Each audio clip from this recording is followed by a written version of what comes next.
জাতীয় সংসদের দক্ষিণ প্লাজা সংলগ্ন মানিক মিয়া এভিনিউত আগামী হালিয়ে বুধবার বাদে জোহর সাবেক প্রধানমন্ত্রী বেগম খালেদা জিয়ার জানাজা অনুষ্ঠিত হব। দাফন করাবো চন্দ্রিমা উদ্যানের শহীদ রাষ্ট্রপতি জিয়াউর রহমানের কবরের পাশে। দুইজে উপদেষ্টা পরিষদের সভা শেষে এক ব্রিফিংত এসব তথ্য জানাইয়ে আইন উপদেষ্টা আসিম নজরুল। তিনি জানাইয়ে বৈঠক শেষে আমন্ত্রণে অংশ লইল বিএনপির মহাসচিব মির্জা ফখরুল ইসলাম আলমগীর। তিনি খালেদা জিয়ার পরিবার ও দলের পক্ষতুন জানাজা ও দাফনের বিষয়ে উপদেষ্টা পরিষদরে অবহিত গজি। সভায় বিশেষ আমন্ত্রণে অংশ নেয় বিএনপির মহাসচিব জনাব মির্জা ফখরুল ইসলাম আলমগীর।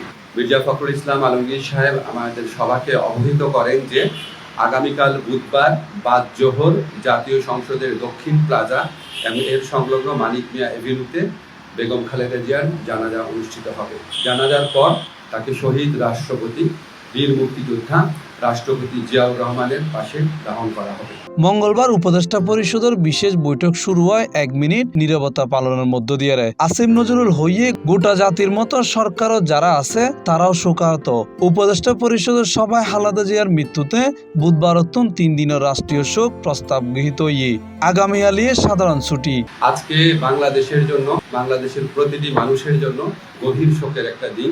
আজকে বাংলাদেশের 3 বারের সাবেক প্রধানমন্ত্রী, গণতন্ত্র, সার্বভৌমত্ব এবং বাংলাদেশের মর্যাদা রক্ষায় অতন্দ্র প্রহরী আপসীর নেত্রী বেগম খালেদা জিয়া ভোর 6টার সময় শাহাদত বরণ করেছেন।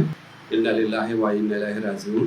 গোটা জাতির মতো আজকে আমাদের সরকারে যারা আছেন আমরাও গভীরভাবে শোকাবিভূত। এই শোকের পরিবেশে আজকে বিশেষ আয়োজনে প্রধান উপদেষ্টার সভাপতিত্বে উপদেষ্টা পরিষদের একটা বিশেষ সভা অনুষ্ঠিত হয়েছে। সভার শুরুতে সাবেক প্রধানমন্ত্রী বেগম খালেদা জিয়ার মৃত্যুতে দাঁড়িয়ে 1 মিনিটে নীরবতা পালন করা হয় এবং তার আত্মার মাগফিরাত কামনা করে মোনাজাত করা হয়। মোনাজাত পরিচালনা করেন আমাদের ধর্মমন্ত্রী। সবাই বেগম জিয়ার মৃত্যুতে আগামীকাল থেকে 3 দিনের জন্য রাষ্ট্রীয় শোক প্রস্তাব গৃহীত হয়েছে এবং আগামীকাল সাধারণ ছুটির ঘোষণার সিদ্ধান্ত হয়েছে। সরকার জানাজা ও দাফন গিরিয়ারে ব্যাগ ধরনের সহযোগিতা দিবের আশ্বাস দিয়ে সবাই প্রধান উপদেষ্টা বেগম খালেদা জিয়ার স্মৃতিচারণ করে। ব্যাগ শেষে সেনা সদরত খালেদা জিয়ার লগে প্রধান উপদেষ্টার আলাপ হইল। তিনি সবাত এদিনের হত স্মৃতিচারণ গজি।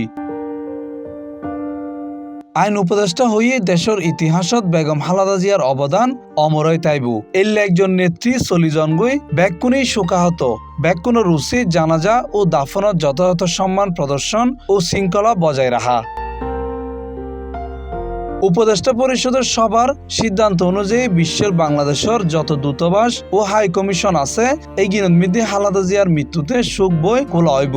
সবাই সিদ্ধান্ত হয় যে বাংলাদেশে যত দূতাবাস আছে পৃথিবীর বিভিন্ন প্রান্তে সেখানে শোক বই খোলা হবে। ইন্দি দুইজে জাতির উদ্দেশ্যে দেওয়া ভাষণত প্রধান উপদেষ্টা অধ্যাপক ডক্টর মোহাম্মদ ইউনূস হইয়ে সাবেক প্রধানমন্ত্রী ও বিএনপি চেয়ারপারসন খালেদা জিয়ার মৃত্যুতে গোটা জাতি আজ গভীর শোকাহত ও বেদনায় আচ্ছন্ন।